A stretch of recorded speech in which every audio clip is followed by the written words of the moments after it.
You are listening to the Pimp Your Brilliance podcast, and this is episode number 45.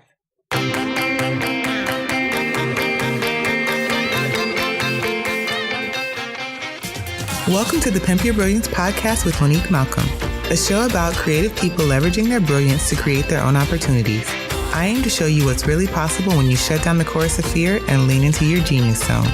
You can learn more about this show and subscribe for updates by visiting keepchasingthestars.com/podcast. Hey Star Chasers, thanks for tuning in to another episode of Pimp Your Brilliance. I am your host Monique Malcolm, and the Pimp Your Brilliance podcast is a show for creative entrepreneurs who want to leverage their talents, skills, or passions to create their own opportunities. And we do that every single week here with our weekly episodes that feature inspiring guests from all types of backgrounds doing amazing things. And then, of course, there are solo shows where I'm on the mic sharing bits of my journey, actionable steps, strategies, and things that you can do yourself to get out there and start pimping your own brilliance. And today it is another solo show. But before we jump into that, I need to let you know that this episode is brought to you by the Visionary Journal. The Visionary Journal is a day planner with vision, encompassing everything you need to successfully achieve your goals. It seamlessly blends goal setting, visualization, planning your day-to-day, and regular review to help you get from idea to done. To learn more about the Visionary Journal, you can visit visionaryjournal.co. This episode is also brought to you by the Fear Guide. Silence your fear and take action. If the chorus of fear regularly sings you out of your dreams, you need to grab this short read jam-packed with exercises that will help you quiet your fear long enough to take the next small step. You can grab a copy of the Fear Guide by visiting thefearguide.com. On today's episode, we are going to be talking about vision boards. Since the year is winding down, we are almost to the start of 2019. Can you believe it? Where has the time gone? I think this is a great time to start talking about vision boards because pretty soon, if you haven't already, you're going to start seeing notices for vision board parties. And I want you to go into these vision board parties ready to kill it because I'm going to be honest. I am not really on board with the way that people talk about vision boards and how they host vision board parties. And I want to just share my 2 cents in hopes that you will create a vision board that is more effective and that actually is going to help you get what's on the vision board. So I want to start this off by sharing a little bit of background about the Visionary Journal and why it was initially such a unique and cool idea to me. But when I started the Visionary Journal, when the idea came to me, I was really focused on why people weren't achieving their goals. And one of the things that came to me was that the way that we set goals is broken. It's fractured. Instead of us telling people, set goals, create your vision boards, make a plan, we don't actually help people do all of those things together. We split them up and we treat them as completely separate projects, when in fact, they are all a part of the goal setting process and they should really be done together and as much as possible housed together. That was the driving point, the idea behind the Visionary Journal to begin with. So to reinforce that, I made this planner that encompassed goal setting, visioning, planning, and regular review, because I think that's another important thing that you need to have when you're trying to reach a goal. So fast forward, I'm a few years into this, and I get an email from this woman, and she wanted to know why I was putting goal before vision, because the way that she saw it, your vision comes first. And then you set your goals. And she wanted an explanation behind why it was that way. And I realize now this episode is long overdue because I've never really explained to people my philosophy behind visioning, vision boarding, and why I actually set it up that way. So we're going to do it now. We're going to right that wrong. I did reply to her email. But what I explained to her is that her logic is not incorrect. I think that a lot of people approach goal setting, as I said, separately from visioning activities. So when you're attending vision board parties, a lot of times you just go for the vision board piece. But I find that to be so shocking because I really think that when you go to a vision board party, you're doing anything related to visioning, you need to go with your goals in mind first. And that's always so shocking to me is that there's not really a lot of conversation behind setting a goal and then creating your vision board to reflect that goal. A lot of times these vision board parties are like focused on the bigger overall life goal, and we're not like shrinking that down into what are we trying to achieve this year. And I think it's perfectly fine to have a big 5-year, 10-year life plan vision board. That's great. But we also need to be practical and have smaller milestones, which would be a yearly vision board or even a quarterly vision board that actually chunks down. This is what I'm focusing on for this year, or this is what I'm focusing on for this quarter or for this 6 months of my life. These are the things that I want. But a lot of times that doesn't happen. So with this email that I received, I explained to her that I think it's great to have a vision, but I think it's even smarter to approach your vision with having your goals in mind first. Because that way, when you are going to make your vision board, you actually think about and choose imagery that reflects the goals that you're working on for this year, not some ideal that could potentially be 3, 5, 10 years down the line, because that's not what you're focused on this year. And that's my big gripe about vision board parties, is just there's so much focus on let's get together and make these boards, but there's not a lot of focus on how do we use this as a part of an overall plan or as a part of our goals as a whole. My second issue with the way, and this is not a vision board party thing per se, but it's just a way that people talk about vision and vision boards, is they treat it like it's magic. And a lot of conversations around vision boards make them sound like it's woo-woo law of attraction magic.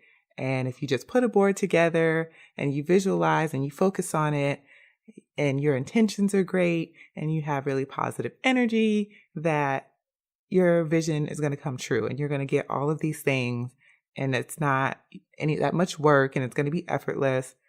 And I think that's crap. It's crap. I don't subscribe to that. And I actually like to take a more practical approach to my visioning. I 100% believe that vision boards do work. And I think that visioning is a very, very important part of the goal setting process. It's an important part of having a business. It's an important part of having a life. You should be able to envision yourself in different outcomes. But the true magic of a vision board lies in what I think are 2 key elements. And these are the things that give a vision board its power. And that is your belief and its clarity. And if you remember in episode number 44, I talked about 3 things that you need to achieve your goal next year. The first one was your belief system. And I mentioned vision boards being a key part of that. Here you go. Full circle moment. You have to approach your vision board with clarity around what you want for your life. And then you have to believe that it's actually possible. And without those 2 elements, your vision board is just a poster with pictures glued to it. That's it.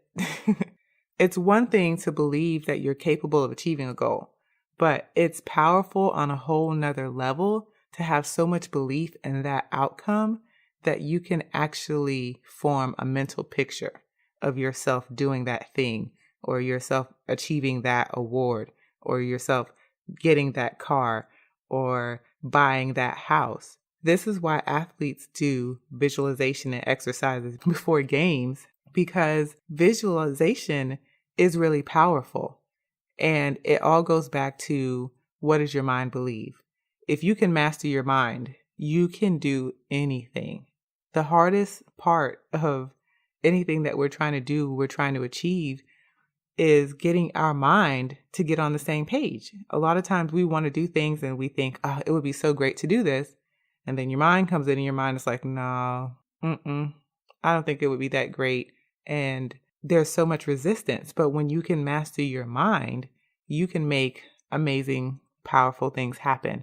And that is what visioning and visualization tries to tap into. It tries to give you that mental picture that not only helps your conscious mind believe, but your unconscious mind. And that's what we're really trying to tap into, is our unconscious mind, because our unconscious mind is what we are trying to master.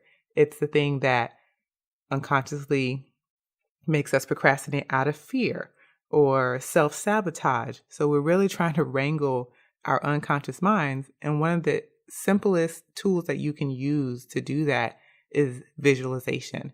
And that's why you have people who are really into meditation or guided meditation and things like that, because they're trying to help their unconscious mind, or they're trying to break the chains on their unconscious mind so that they can do more and achieve more and get the things that they really want.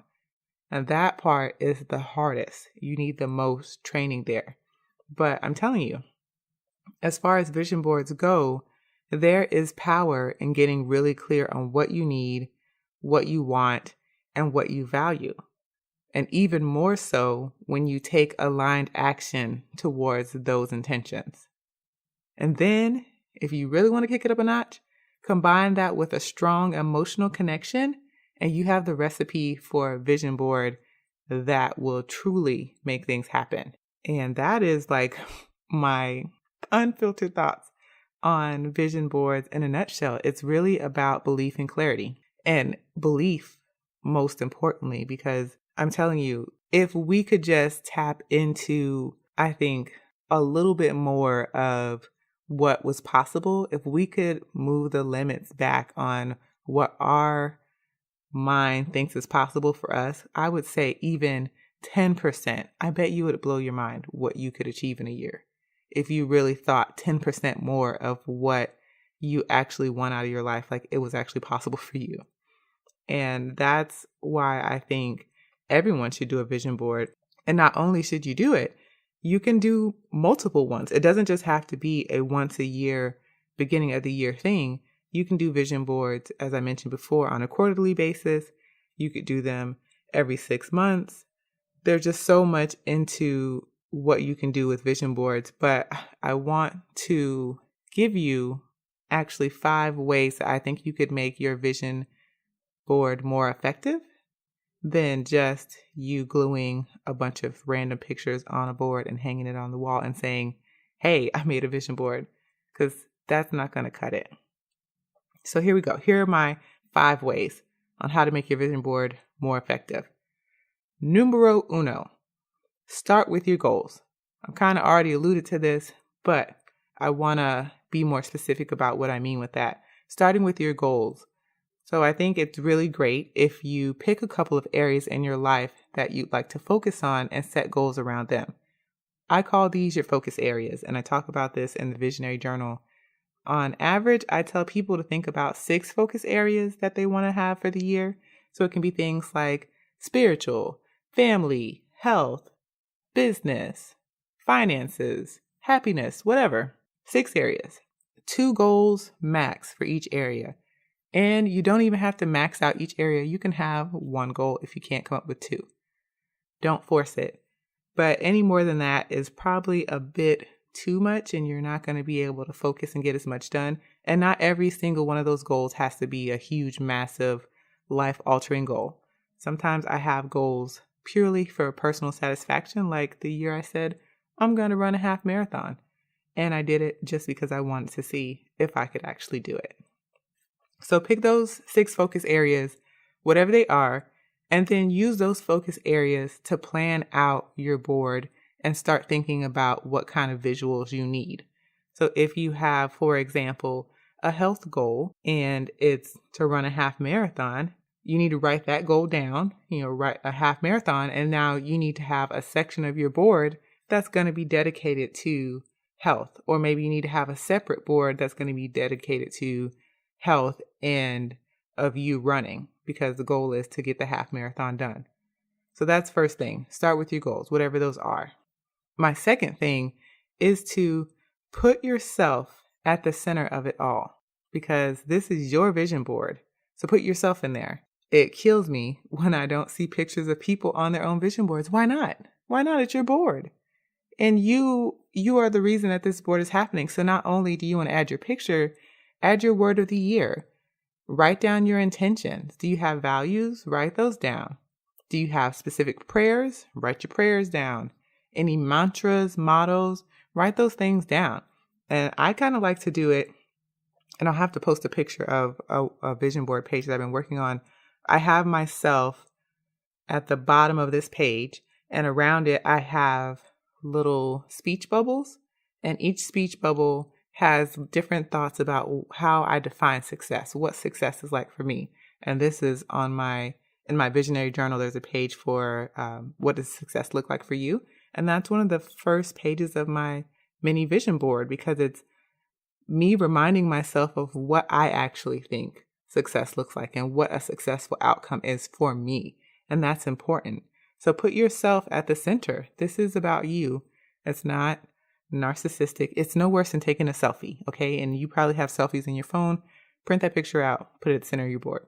Number 2, draw from your own photos and previous experiences as much as possible. And I think that this is like my secret sauce. Before you pull out any magazines, before you grab your scissors and your glue, get your photo albums and choose images that invoke a strong emotional response. So if you have a goal to do more traveling this year, find some pictures of yourself already on a trip.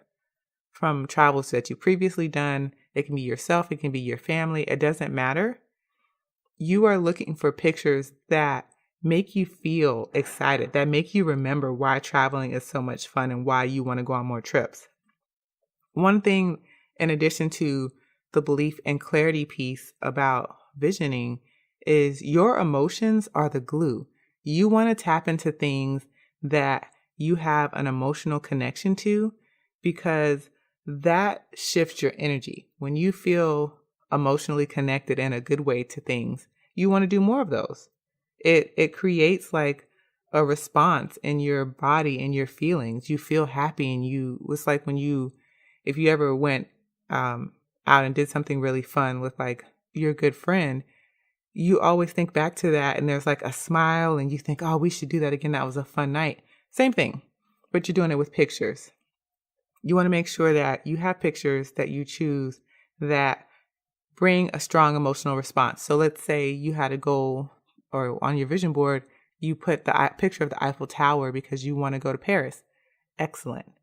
Also, next to that picture of the Eiffel Tower, there should be a bomb picture of you from some trip that made you really happy, that every time you see that picture, it brings back good feelings and it lights you up inside, because now you want to attach that emotional connection to this dream trip of going to Paris and seeing the Eiffel Tower. And I think that is one of the secret sauces that's missing from a lot of people's vision boards, that they don't have any emotional connections to the pictures. Their boards are full of pictures out of magazines, and you don't have a strong emotional connection to images from Vogue. Yeah, they may have a cute picture of, I don't know, Bali, and looking at that picture of Bali might make you feel like, oh, I really want to go to Bali. You're not nearly as excited as you would be if you had a picture from, let's say you went on a really great trip with your family, or you went on a really great trip with your best friend. It's not the same type of emotional energy. And that is really important. So in a nutshell, I'm telling you to use magazines as supplementary to your photos and not as the main focal point. Number 4, insert yourself into your desired outcomes. And this is another one that I like, that I don't see a lot of people do, or don't see enough people doing. When I say insert yourself into your desired outcomes, I mean the whole point of a vision board is seeing yourself do this thing, like believing that this can happen so much that you can already see yourself doing it.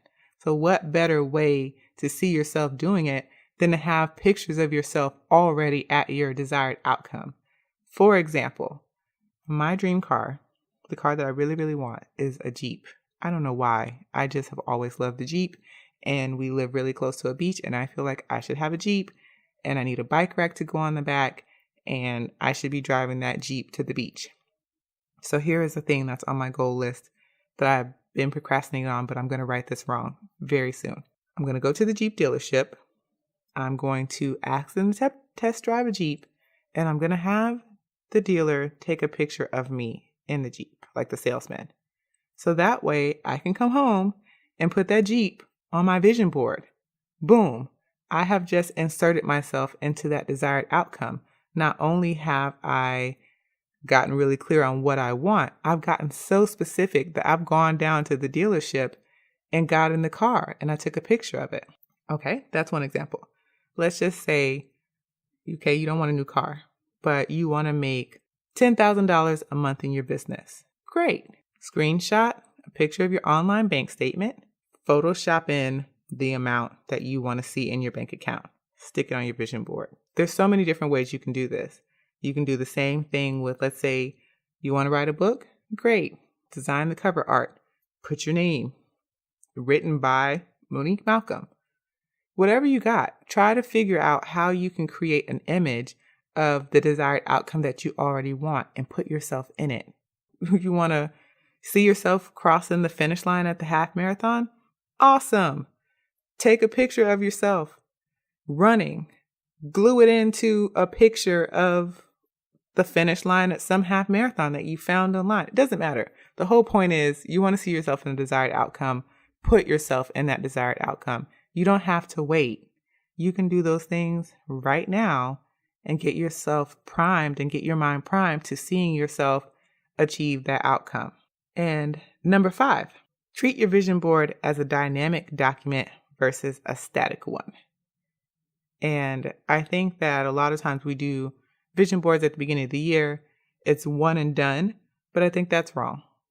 Nope, it's not one and done. Your vision is constantly changing. It should be getting clearer. You should be getting clearer on whether or not these things are things that you still want. They're things that you still value. They're things that you still need. And if they're not, it's okay to cross them off and cover them up with new pictures. And let's just say you got really close to your ultimate outcome. Great. Put some progress photos on there. I know I have personal fitness goals. So the vision board page that I make for my health and fitness goal, I don't actually finish that page at the beginning of the year. I try to find pictures of, what do I hope to look like based on previous pictures of myself. But I also put, a current progress photo of what I look like now. And I leave space on my board for a progress photo maybe 2 to 3 months from now. So that way I can track the progress, but I can see myself getting closer to my desired outcome. You can do the same thing if you have like a money goal. You want to pay off a certain amount of debt. Great. Print yourself out, a little check, a fake check, and write in the amount that you've paid off on that debt from the overall amount. And on that check, write paid. Keep a running total of how much you have left to go versus how much you've already paid. That way, you're constantly updating your board with new information and not just getting stuck in this whole space of, I made this board one time and that's it. No, that's not how it works. Keep updating it. It's dynamic. It's like a living document. You can update it, make changes to it as the year or whatever time frame that you're using this board for, as that time frame progresses. I don't remember if I said this was going to be 5 ways or if it was going to be 6 ways. But just in case I said 5 ways, let me just share this bonus one because I think it ties into number 5, but it is kind of a separate point. And that is just leave some space for the unexpected. I don't think at the beginning of the year that you have to have a full plan for the entire year, that you need to have all the clarity and belief for whatever you're envisioning for yourself for the coming year done by January 1st. No. The holidays are rough. People are tired in January. So don't worry about filling your vision board to the max. Leave space. Leave space for some unexpected extra. Leave space for your vision to evolve and get clearer. Just leave some white space because you don't know. Maybe things might change and you may realize one of the things on your vision board, you don't want that at all anymore and you need to cover it up. But just leave space for more to come, for more to happen, for you to get deeper into whatever your belief system is and believing what is possible for you. But don't feel like you have to have it all figured out and all perfectly mapped out at the beginning. You don't. And as an aside, I will say there are not any ways to do a vision board incorrectly. These are all my opinions.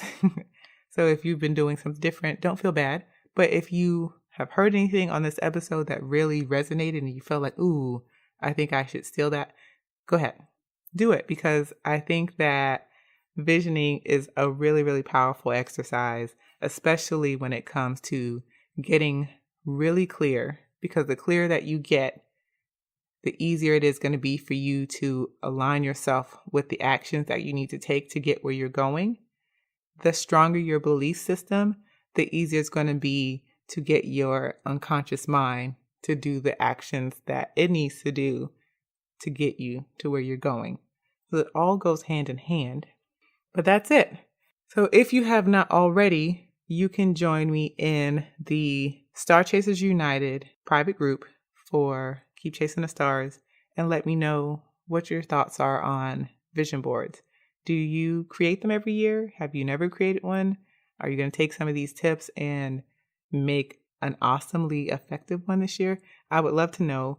We're also going to be doing a virtual vision board party towards the end of the month. We haven't set a date yet, but all of that information will be available inside of Star Chasers United. So if you are interested, definitely jump in there and let me know your thoughts on visioning and vision boards. But that's it for this week. Until next week, go out there and pimp your brilliance.